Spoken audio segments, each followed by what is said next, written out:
Et pour les autres qui sont déjà agréés, ce sera une petite révision des procédures à réaliser sur Platon.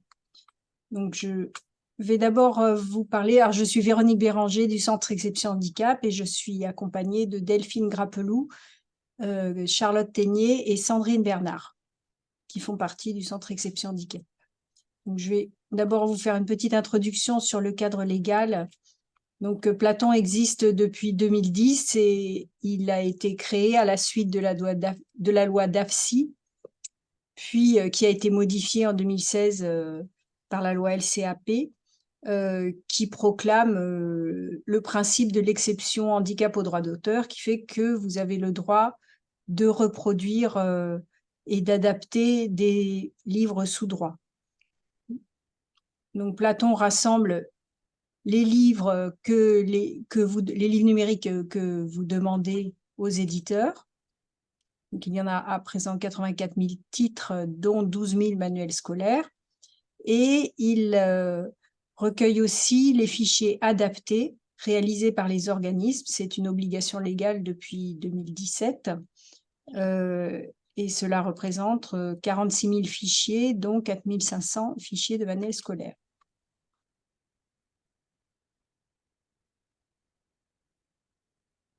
Donc voilà, ça se répartit en un tiers de littérature générale, un tiers de documentaire adulte, 10% de fiction jeunesse et 15% de livres scolaires pour ce qui est des fichiers adaptés. Les formats sont assez variés. Ces fichiers adaptés sont en format texte, peuvent être en format audio aussi avec du DAISY ou du MP3, en braille numérique ou quelques-uns en LSF. Et je passe la parole maintenant à ma collègue qui va vous parler de la connexion à la plateforme. Bonjour, je vais prendre le partage d'écran. Je vais me mettre en... Voilà. Donc, moi, je vais vous parler de la connexion.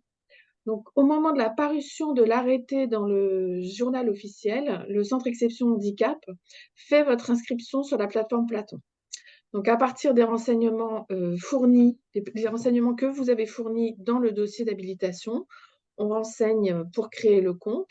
Et à ce moment-là, les personnes qui sont inscrites recevront un mail automatique avec un lien que vous pouvez voir ici, qui permet de créer un mot de passe. Donc, vous arriverez sur cette page-là. Donc, pour chaque personne habilitée, c'est-à-dire chaque personne ayant besoin de télécharger ou de déposer des fichiers, donc, chaque personne habilitée aura un identifiant et un mot de passe. Donc, l'identifiant, ce sera l'adresse mail personnelle de la personne. Donc, on n'utilisera jamais en identifiant une adresse générique de type contact, etc. ou transcription, etc. C'est toujours l'adresse mail personnelle. Pour le mot de passe, il est à créer à ce moment-là, et il sera constitué, comme c'est indiqué ici, d'un chiffre, de 8 caractères, dont une majuscule, une minuscule et un chiffre. Donc, le lien qui vous est envoyé est valable 48 heures. Donc, si jamais les délais étaient dépassés, il vous suffit de nous écrire pour qu'on renvoie le message que vous avez reçu précédemment avec le lien qui sera de nouveau actif. De même que si jamais entre le dossier d'habilitation et l'ouverture du compte, une des personnes avait changé ou bien une adresse mail tout simplement, l'adresse mail indiquée n'était pas la bonne, il vous suffit de nous écrire ou même de nous téléphoner pour nous donner la bonne indication. Donc quand le processus est terminé, vous avez une page de confirmation. Voilà, donc votre compte Platon a bien été créé avec le lien ici pour avoir la page de connexion telle que vous l'aurez par la suite, comme ça, avec l'identifiant, l'adresse mail donc, le mot de passe que vous avez créé, puis il s'agit d'appuyer sur le bouton « Se connecter ».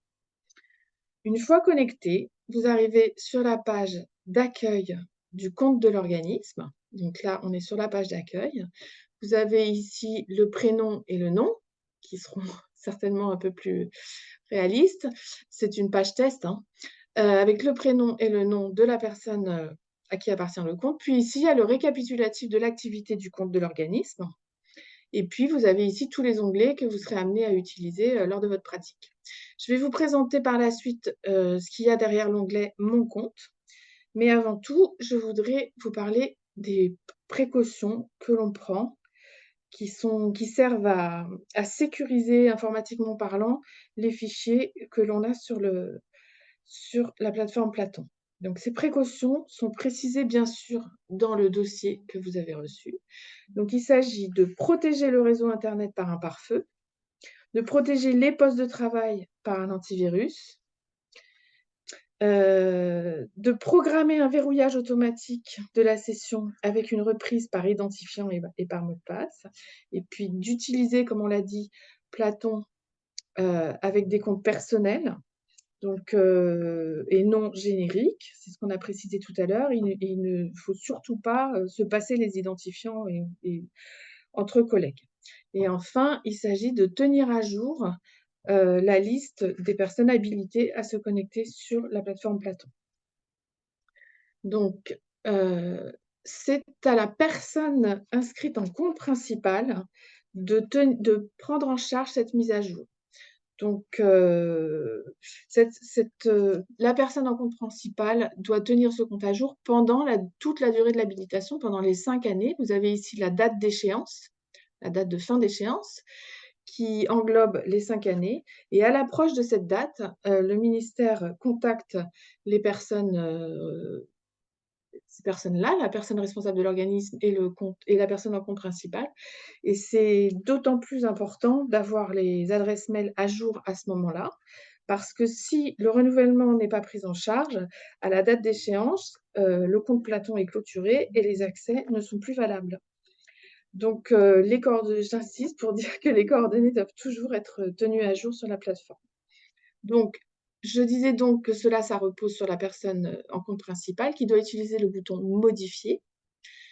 Vous voyez ici, tous les champs en blanc sont les champs qui sont modifiables facilement par la personne en charge. Les champs qui sont fixes ici, vous pouvez aussi les modifier, mais c'est en passant par nous. Vous pouvez nous écrire ou nous téléphoner.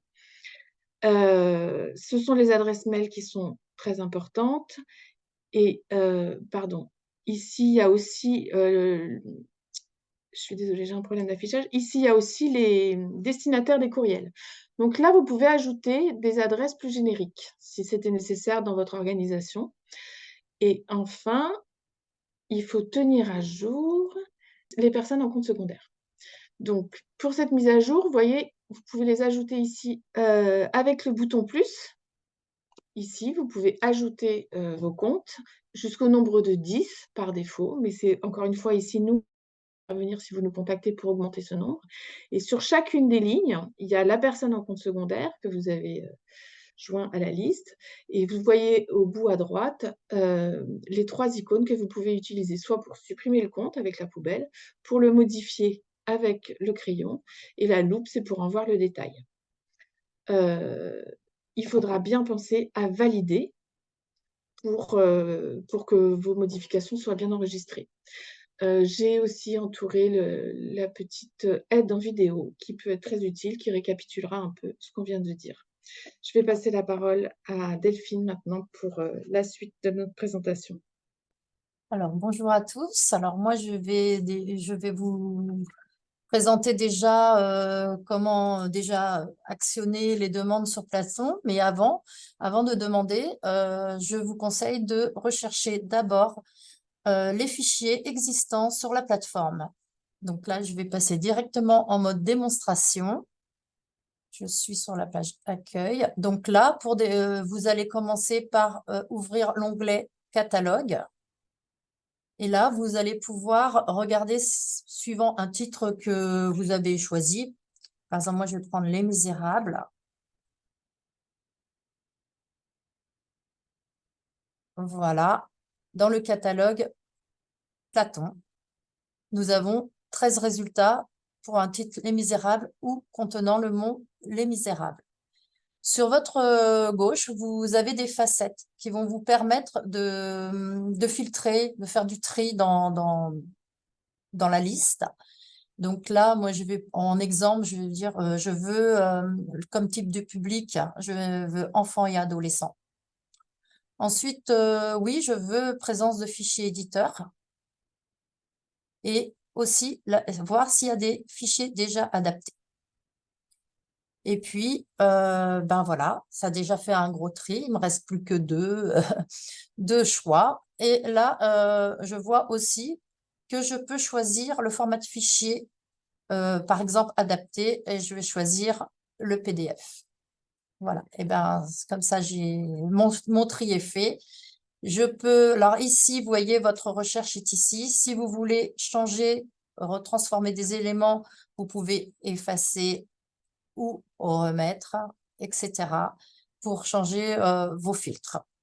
Ici, vous avez une petite loupe dans la colonne Action, ce qui va vous permettre d'accéder aux détails du document et de voir ici un onglet Fichier éditeur, Fichier adapté et Adaptation non déposée. Là, ici, par défaut, l'onglet Fichier éditeur est affiché. Vous pouvez voir en fait ce qu'est le fichier. Le fichier éditeur est un PDF accompagné de sa couverture en JPEG. Si vous désirez le fichier éditeur, vous n'avez plus qu'à cliquer sur ce bouton pour demander le document et il arrivera dans vos fichiers à télécharger quelques minutes plus tard puisqu'il est déjà sur Platon. Je ne vais pas le faire ici parce que c'est inutile et puis je vais vous expliquer directement l'onglet Fichier adapté. Donc, en fichier adapté, vous voyez que l'organisme, par exemple, l'Arc-en-Ciel, a fait une adaptation en PDF. Et si vous voulez voir ce que l'adaptation vous convient, vous n'avez plus qu'à télécharger en cliquant sur la flèche bleue ici dans vos dossiers. Ensuite, vous avez l'onglet Adaptation non déposée. Ça signifie que, par exemple, ces deux organismes ont déclaré du PDF, mais certainement qu'ils l'ont transmis à leurs usagers directement sur clé USB sécurisée ou de manière sécurisée sur écran d'ordinateur pour agrandissement ou autre mise en couleur pour quelqu'un atteint peut-être de trouble 10. Et ensuite, une adaptation en cours. Ça veut dire que cet institut a demandé le fichier, mais n'a pas encore terminé d'adapter et ne l'a pas déposé ou déclaré. Donc, on arrive à la partie demander un fichier. Puisque vous êtes des organismes agréés, vous avez accès aux fichiers sources des éditeurs. Avant de demander un fichier éditeur, vous devez vous assurer de certaines choses. En l'occurrence, comme Delphine vient de vous le dire, que le fichier n'existe pas déjà dans Platon, en fichier source éditeur ou en fichier adapté. Si les références que vous souhaitez n'existent pas dans le catalogue Platon, vous pouvez faire une demande sur la plateforme. Il y a encore certaines conditions légales qui sont dans la loi exception handicap. En l'occurrence, pour les livres papier, vous ne pouvez pas demander un fichier, un livre dont la date de parution date de plus de 10 ans. C'est-à-dire qu'aujourd'hui, on est le 19 décembre 2023. Vous ne pouvez pas demander aujourd'hui, si vous faites une demande, un livre qui a été publié avant le 19 décembre 2013. Donc, vous pouvez demander des fichiers papier uniquement antérieurs au 19 décembre 2013. Si il se trouve que votre document a plus de 10 ans a une antériorité de plus de 10 ans, il faut que vous demandiez le fichier, s'il existe, en format numérique. Parce qu'il n'y a pas de limitation de date pour les livres nativement numériques, que ce soit e-book ou PDF. La question est comment trouver les références du livre numérique alors que vous n'avez que les références du livre papier. Il existe différents sites, entre autres 2Citres ou ePagine, mais ça fonctionne de la même manière. Là, je suis sur 2Citres. Et donc, vous faites c'est un site gratuit. Hein. Vous faites votre recherche sur une fenêtre de recherche, soit par titre, soit par auteur, soit, comme je vais le faire, avec l'EAN du livre imprimé. Donc, vous copiez votre AN du livre imprimé dans la barre de recherche. Et donc, il apparaît. Donc, c'est un livre de Claude Simon. Et vous, la seule référence que vous avez, c'est la référence de l'imprimé. Donc, comme vous pouvez voir, 1960, on est largement au-dessus des 10 ans. Vous pouvez toujours vérifier le livre de poche en vous disant peut-être qu'il est paru plus tôt, effectivement, mais toujours largement au-dessus des 10 ans. Donc, ces deux livres en grand format ou en poche, vous ne pouvez pas les commander sur Platon parce qu'ils ont plus de 10 ans d'ancienneté. Par contre, vous avez de la chance sur celui-ci, vous avez un e-book. Donc, vous cliquez sur le carré e-book et là, vous avez les références. Donc, vous voyez, il est paru le 7 février 2013, donc il a plus de 10 ans. Mais comme c'est un livre numérique, ça n'a pas d'importance. Et donc là, vous avez la référence de l'ouvrage, le AN, à copier-coller pour après le saisir sur la plateforme Platon. Voilà. Il est possible aussi, malheureusement, que vous ayez moins de chance.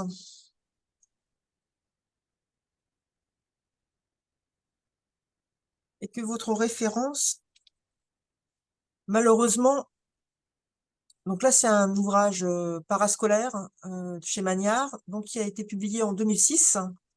Donc visiblement, il n'y a pas de référence à un livre numérique. Vous pouvez, dans ces cas-là, essayer avec le titre, parce que parfois, ça peut ressortir chez un autre éditeur. Et visiblement, le procès du loup n'existe qu'en papier. Donc là, vous n'avez aucune solution sur Platon, vous ne pouvez pas demander ce livre. Donc soit il faut que vous l'achetiez et que vous en fassiez une adaptation, mais vous ne pouvez pas le demander par la plateforme.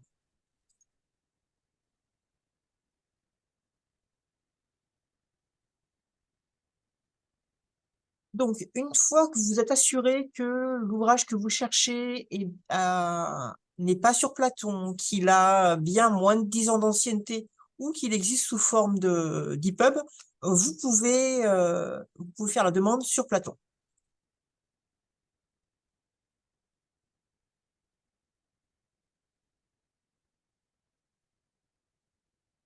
Donc, vous vous connectez à votre compte Platon.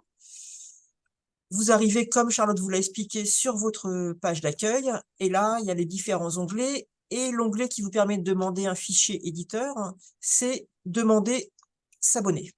S'abonner faisant référence aux revues et magazines. Ensuite, il y a deux cas de figure. Donc, déjà, vous pouvez saisir par le AN ou l'ISBN, ça c'est votre choix.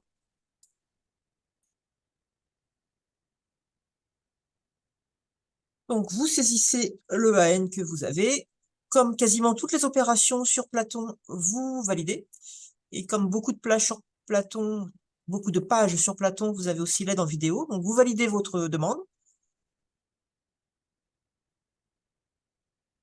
Et là, vous êtes dans le cas où il n'y a aucune référence pour cet ouvrage. Donc, vous allez être obligé de saisir un certain nombre de renseignements bibliographiques pour l'ouvrage que vous demandez.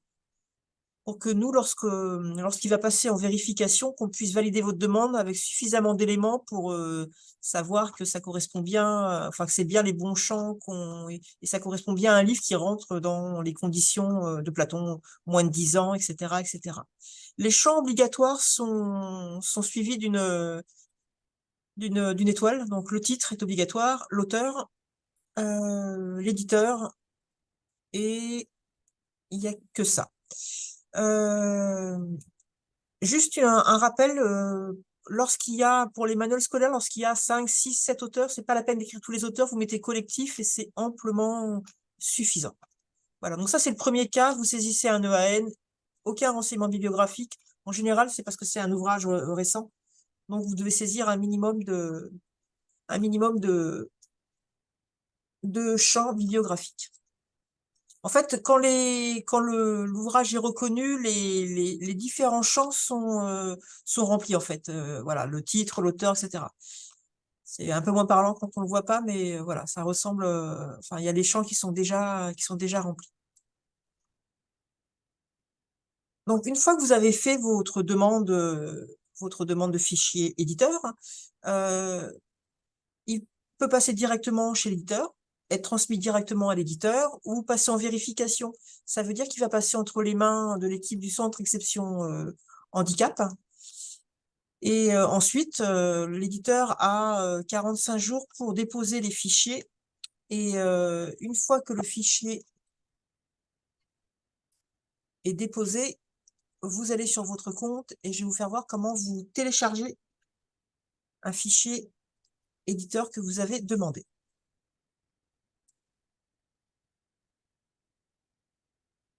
Donc, vous vous connectez à votre compte Platon. Vous arrivez comme d'habitude sur la page d'accueil. Et sur les tâches en cours, vous avez les demandes que vous avez faites qui sont en cours et les documents à télécharger. Donc, en l'occurrence, c'est sur ce lien-là que vous allez pour télécharger vos documents. Donc, à chaque fois, il y a un rappel des renseignements bibliographiques. Donc, l'état du document, donc là, c'est à télécharger, le AN, le titre de l'ouvrage, les auteurs, l'éditeur parfois, et la date de la demande. Le format livré par l'éditeur. Et pour télécharger le fichier sur votre disque dur, vous avez la flèche bleue de téléchargement. Donc, il vous suffit de cliquer dessus. Il y a un message qui s'affiche à l'écran qui vous dit que le téléchargement est en cours. Ça peut être un peu long pour certains fichiers scolaires un peu chargés. Des manuels d'histoire géo, ça peut être un peu long. Voilà. Donc, il faut être un peu patient comme vous le voyez ici. On va pas aller jusqu'au bout du processus parce que ça va être un peu trop long. Mais en tous les cas, tant que ça tourne, c'est plutôt bon signe.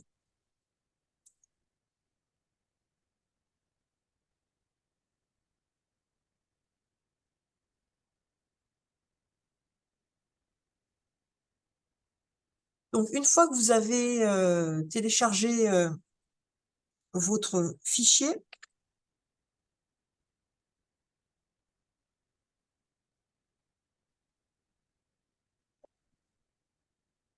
alors déjà, vous avez un rappel, déjà vous avez que 15 jours pour télécharger le fichier que l'éditeur a déposé sur la plateforme Platon. Au bout de 15 jours, le fichier n'est plus disponible et vous devez redemander le même EAD, renouveler votre demande. C'est pas grave, voilà, vous le faites, vous redemandez, vous avez droit à plusieurs essais. Si vous utilisez le FTP, donc si vous voulez télécharger pas depuis la plateforme mais depuis votre compte FTP, vous devez impérativement supprimer les répertoires après avoir récupéré les fichiers. C'est ce qui fait passer votre demande à l'état en cours d'adaptation. Pareil, une fois que vous avez adapté, transcrit les fichiers sources éditeurs, vous devez supprimer ces fichiers éditeurs. Vous ne devez pas les garder en mémoire sur votre disque dur ou ailleurs. Pareil, ça fait partie de la loi exception handicap. Parfois, vous êtes un peu court au niveau temps, c'est-à-dire que quelqu'un a demandé un livre, je sais pas là, justement, un livre à lire, un livre pour le cours de français, un livre à lire pendant les vacances de Noël et qui vont étudier au retour des vacances de Noël avec leur enseignant de français. Vous l'avez appris hier ou aujourd'hui, vous faites la demande. Mais visiblement, le délai est un peu court parce que vous avez moins d'une semaine pour adapter, donc moins d'une semaine aussi pour recevoir le fichier. Donc, dans ces cas-là, quand le délai de transcription est court, n'hésitez pas à nous contacter soit par le mail, exception.handicap@bnf.fr, soit en nous téléphonant. Sur ce type de demande, on essaye de relancer l'éditeur pour qu'il dépose le fichier le plus rapidement possible. Il y a aussi le cas où vous voulez annuler une demande. Vous pouvez pas le faire depuis votre compte Platon, il faut passer par nous. Donc, vous voulez annuler une demande parce qu'en fait, l'enseignant finalement n'étudie pas le livre, parce que vous êtes trompé, parce que c'était trop long et finalement vous avez acheté l'ouvrage et vous l'avez transcrit par rapport à l'exemplaire que vous avez acheté.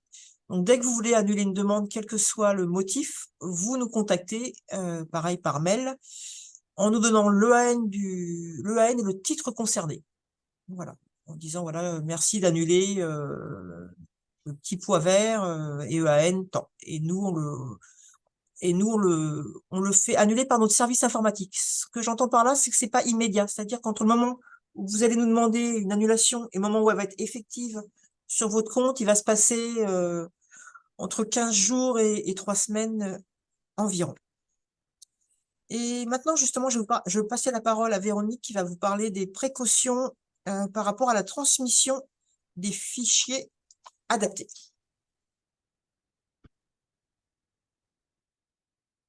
Oui. Voilà. Donc, je vais vous parler effectivement des précautions informatiques à prendre quand vous communiquez une adaptation au lecteur. Donc, tout comme les fichiers éditeurs, il faut garantir la sécurité de la circulation des fichiers adaptés, à la fois dans le stockage chez vous et aussi quand vous les communiquez au lecteur. Donc, ces fichiers adaptés, bien sûr, s'il ne s'agit pas des fichiers éditeurs d'origine, hein, mais les fichiers adaptés que vous avez réalisés, auxquels vous avez ajouté les mentions légales, sont destinés aux lecteurs empêchés de lire. Donc, il appartient, selon la loi, à votre organisme de vérifier que le lecteur est bien empêché de lire.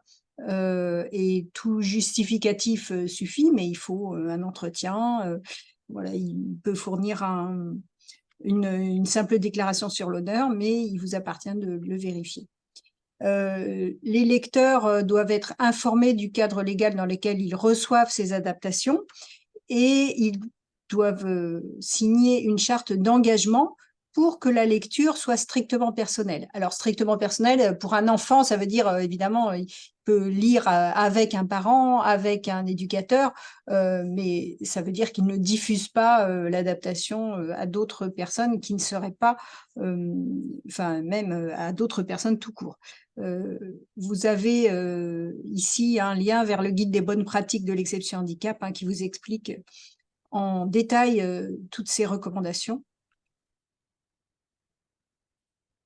Il faut également maintenir à jour la liste des bénéficiaires de l'exception handicap chez vous, la liste de vos lecteurs empêchés de lire avec leur adresse mail, soit sous forme de tableur, de base de données dans votre SIGB si vous êtes une bibliothèque, en respectant le RGPD, c'est-à-dire que les données sensibles qui sont d'ordre médical ne doivent être gardées que 3 ans. C'est ce qu'on recommande en gros, c'est ce que fait la BNF. Et il faut assurer la traçabilité des envois que vous avez faits. Si vous faites un envoi mail, vous tenez une liste des envois que vous avez faits, donc l'adresse email et le fichier concerné, pour qu'on puisse retrouver en cas de problème, notamment si un fichier se retrouve dans la nature. Et je passe la parole maintenant à ma collègue qui va vous parler du dépôt des fichiers adaptés sur Platon, puisque c'est une obligation légale depuis 2017.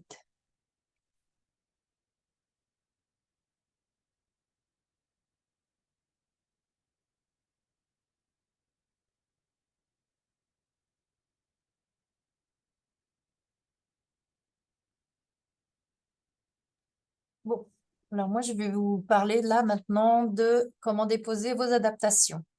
Donc, avant tout, quelques petites informations. Alors, c'est une application légale hein, qui vise à mutualiser toutes les adaptations faites par les organismes. Donc, les organismes doivent les déposer leur adaptation numérique. Et voici la petite référence de l'article de loi qui est noté ici. Ensuite, il est fortement recommandé sur vos adaptations d'apposer une mention légale qui est ici, que vous pouvez copier-coller.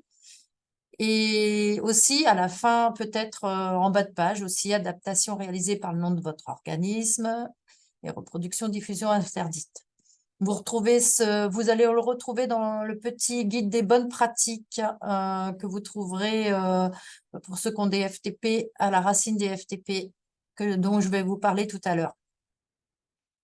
Ensuite, voilà. Alors, ne pas déposer, par contre, si le fichier éditeur n'a pas été modifié. Ou dans ce cas, faire une simple déclaration, un petit peu comme je vous ai parlé tout à l'heure pour les PDF des 2 organismes qui n'avaient pas déposé.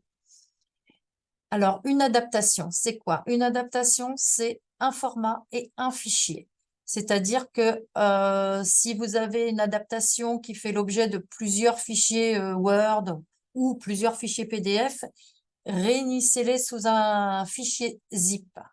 Alors, un zip pour le Word, un zip pour le PDF. Ne pas mélanger non plus les formats. Alors, et puis une petite information, actuellement, les formats les plus appréciés par les organismes, c'est le DocX et le TXT. Pourquoi? Parce qu'ils sont plus facilement retransformables. Voilà, donc là, je vais vous présenter une démonstration directement sur la plateforme. Je vais rentrer dans mon organisme.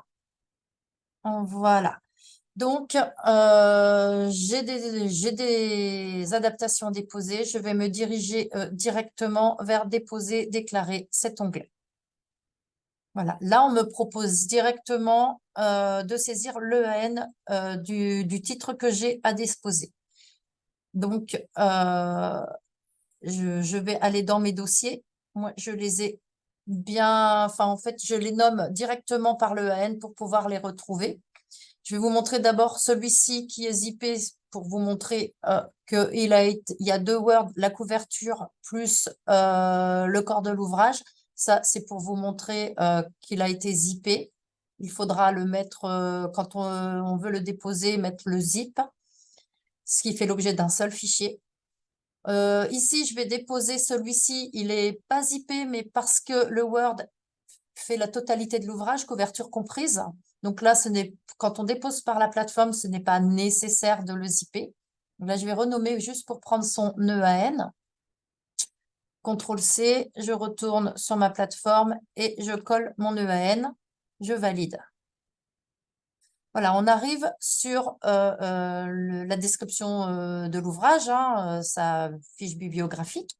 Et là, dans cet encadré, ajouter une adaptation, je vais pouvoir déclarer ce que je dépose.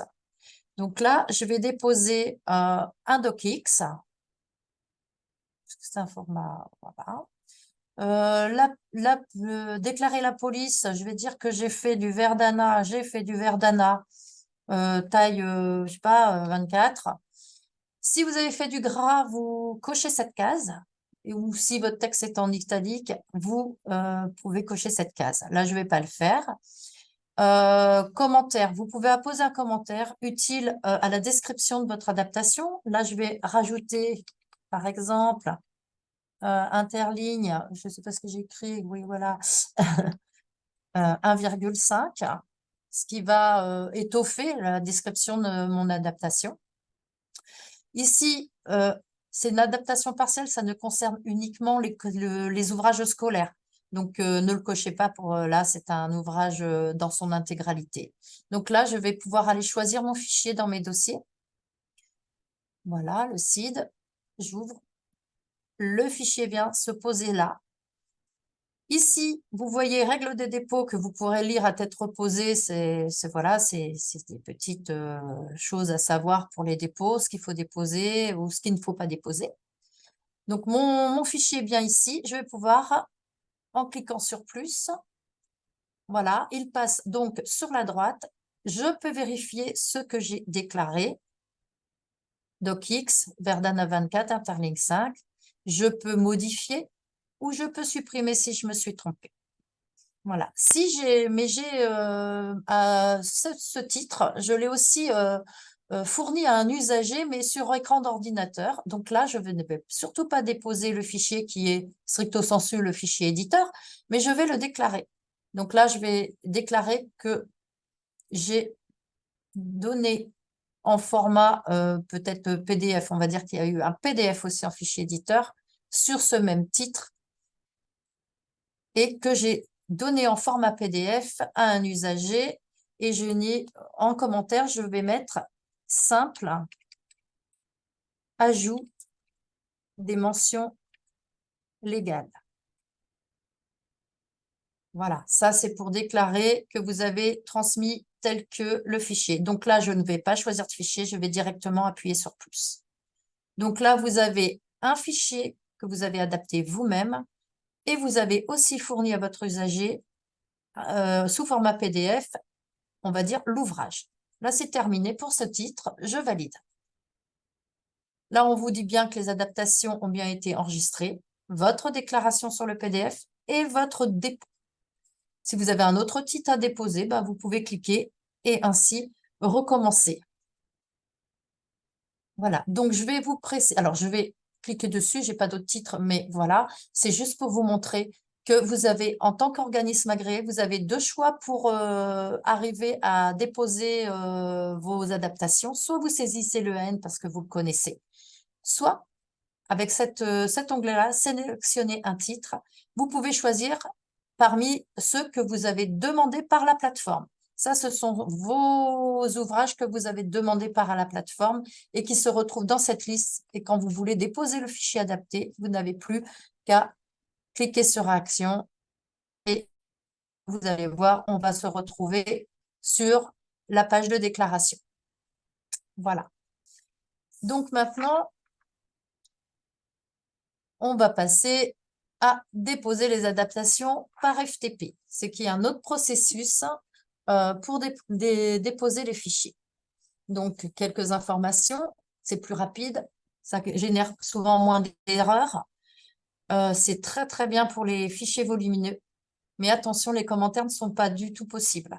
Donc, si vous avez des commentaires, le mieux, c'est de faire un petit fichier Word à côté et apposer vos commentaires et zipper ensemble, par exemple, le fichier plus le petit Word de commentaires pour que les autres organismes sachent directement ce qu'ils vont trouver dans votre adaptation. Donc, tout ce processus est expliqué dans le guide de l'organisme dont je vous ai parlé tout à l'heure et qui est bien à la racine de votre FTP. Et je vous montrerai tout à l'heure, il y a un petit tutoriel vidéo accessible par la plateforme.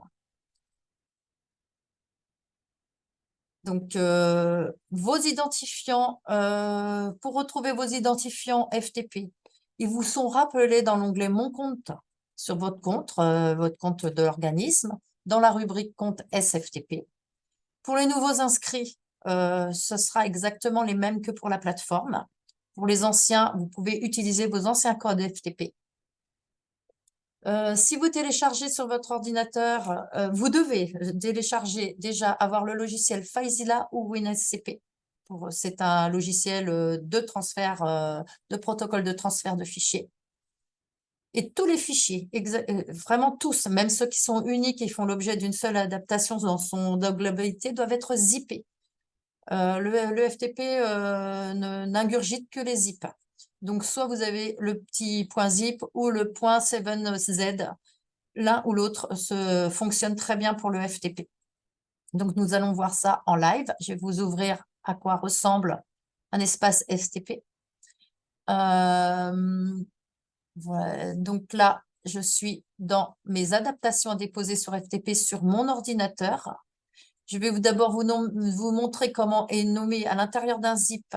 Donc, je vais aller sur parce que là, sur le FTP, voilà. Là, je vais retourner dans mes dossiers. Je voudrais vous montrer. Voilà. Là, c'est un zip qui est fait, par exemple, pour être transmis par FTP. Ce qu'il y a à l'intérieur, voilà, on a tout mis à l'intérieur.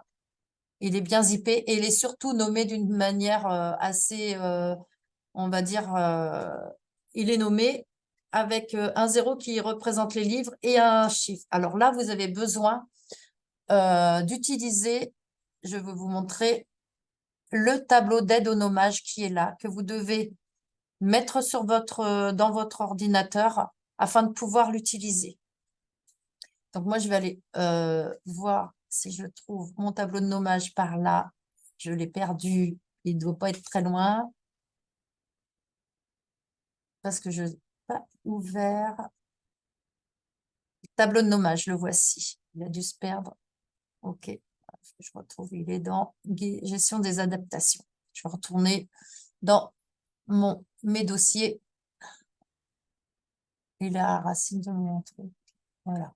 Je l'ouvre. Voilà à quoi ressemble le tableau de nommage. Donc, moi, je l'ai bien glissé dans mes dossiers pour pouvoir l'ouvrir. Là, je vous ai fait un exemple rapidement. J'ai mis un EAN, le EAN d'un titre que je veux déposer sur FTP. C'est un livre et j'ai fait du DXB intégral. Voilà, le nommage est ici. Il va falloir cliquer dans la cellule, faire un copier-coller et renommer votre zip. C'est-à-dire avec renommer, vous allez pouvoir renommer totalité de votre zip. Et votre zip doit être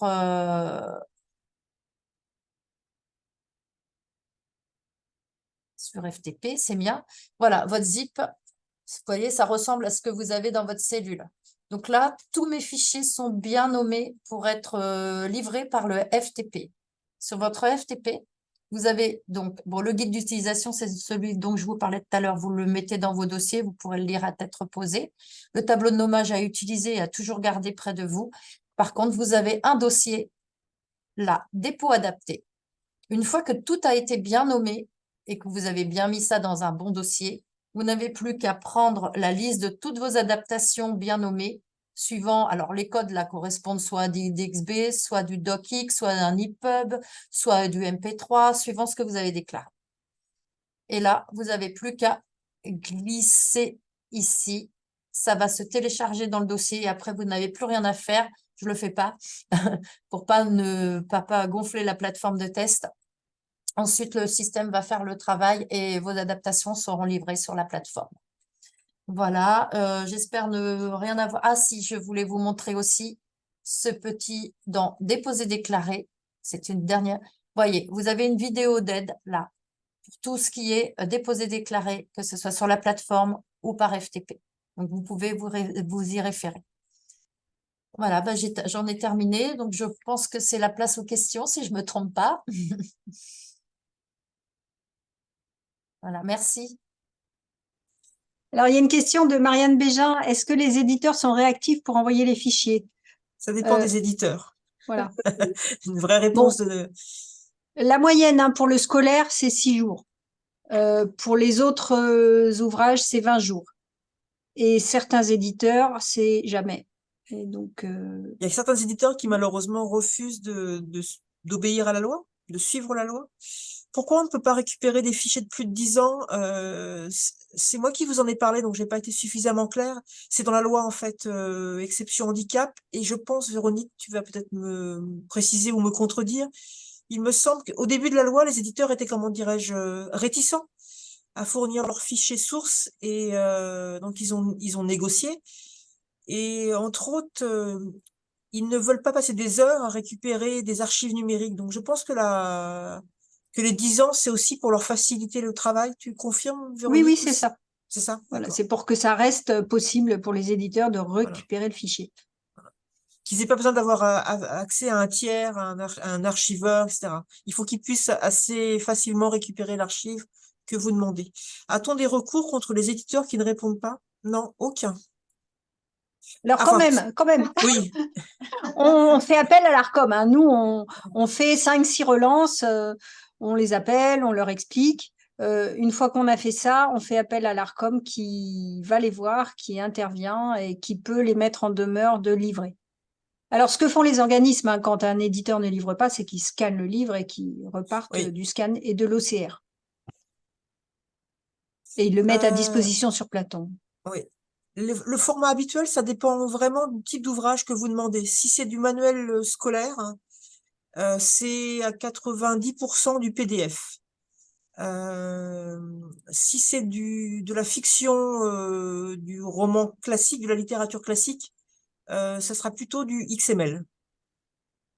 La loi impose le XML. Hein. Il y a un décret, un arrêté de mai 2017 qui impose le XML aux éditeurs, puis l'EPUB, puis le PDF, des formats structurés. Pour les manuels universitaires, généralement, non, ben, je ne sais pas. C'est plutôt du XML en général. C'est plutôt du XML. Ouais. J'allais dire malheureusement parce que c'est compliqué. On sait que c'est compliqué pour à... les universités de se saisir de ce format. La loi impose le XML à l'éditeur s'il en dispose, c'est-à-dire que Nathan, s'il n'a que du PDF pour ses manuels scolaires, ne fournira pas de XML. Il fournira le format qu'il a dans ses archives, donc PDF. Alors, pour tenir la liste des bénéficiaires à jour, est-ce que l'identification dans les CGB de personnes empêchées de lire suffit? Oui, tout à fait. J'ai compris qu'on pouvait demander du papier. Comment se passe la livraison papier? Excusez-moi, j'ai fait une distinction entre les livres imprimés qu'on trouve dans le commerce sur les tables des libraires et les e-books ou PDF qu'on peut commander en ligne sur un site quelconque, dont sur 2 sites. Et Parce donc, que vous allez... les EAN sont différents. Oui. Pour un même titre, l'EAN de l'imprimé est différent de l'EAN du livre numérique. Mais vous ne recevrez jamais du papier au sens papier. Vous demandez un livre, un roman, peu importe lequel, vous demandez l'EAN du papier, donc du livre imprimé, mais ce que vous allez recevoir en tant qu'organisme agréé, c'est forcément un fichier numérique. Alors oui, nous recevrons nos identifiants après la publication officielle. Oui, tout à fait. Pour les nouveaux habilités de la commission d'octobre, on attend l'arrêté pour pouvoir vous créer votre compte dans Platon. Vous recevrez à ce moment-là un email, comme l'a expliqué Charlotte tout à l'heure, avec un lien pour créer votre mot de passe. Madame Jounot, j'en déduis que vous êtes une nouvelle agréée. C'est pas un renouvellement, on est bien d'accord? Attendez, hop, je mets le micro, du coup, ça ira plus Oui, ce sera vite. plus simple. Oui. Nous sommes à plusieurs. Il y a Sophie Rodriguez Noguera, il y a Valérie Prati et Marianne Bégin qui sont là aussi. Nous sommes de Ok. l'Université de Lorraine. Ok, d'accord. C'est pour ça, pour les questions sur les manuels universitaires. Oui, je m'en doutais un peu, oui, effectivement. Le temps qu'on a pour le fournir aux étudiants, vu que les manuels sont assez épais, Oui. des fois. Oui. Voilà, donc Alors, et comme écrit Marianne, oui, pardon. Pour toutes les bibliothèques universitaires qui sont là, hein, ce que pratique Jean Jaurès et qui a été validé par le secrétariat de la commission exception handicap, c'est de faire des demandes en avance en juin, dès que vous avez les programmes ou dès que voilà, les professeurs peuvent vous donner une bibliographie, vous les demandez sur Platon en avance pour que le fichier éditeur soit livré. Sans le télécharger sans demande. Alors, vous ne le téléchargez pas, mais au moins il est sur Platon si jamais un lecteur vous le demande. Parce que En fait, dès que vous faites une demande d'un ouvrage et que l'éditeur le verse sur Platon, il est stocké sur Platon, ce qui fait que même si vous le téléchargez pas, quand vous allez le redemander, je sais pas moi, un mois plus tard ou un mois et demi plus tard, vous aurez le fichier en un quart d'heure en fait, puisqu'il est déjà stocké sur Platon. Vous serez plus soumise au délai médian de livraison de l'éditeur. C'est l'avantage de demander vos ouvrages par anticipation, parce qu'une fois qu'ils sont sur la plateforme, vous pouvez les demander quand vous voulez, un mois, 2 mois plus tard, et voilà, ils sont déjà sur la plateforme.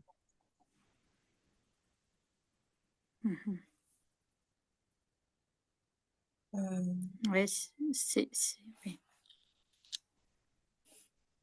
Vous vous dites que vous n'aurez jamais des titres en avance des enseignants, c'est ça que vous vous dites? Voilà, des fois, c'est vraiment à la demande, ça dépend Ouais, le c'est bien ce qui me niveau semblait. Ouais. c'est le niveau des étudiants aussi quand certains étudiants arrivent voilà, en maîtrise, donc M2 ou pire en thèse, voilà, c'est vraiment, au moment où on trouve le document. Ouais, bien sûr. Mais, on n'est plus sur pas obligatoirement sur des livres prescrits déjà à Oui. l'avance.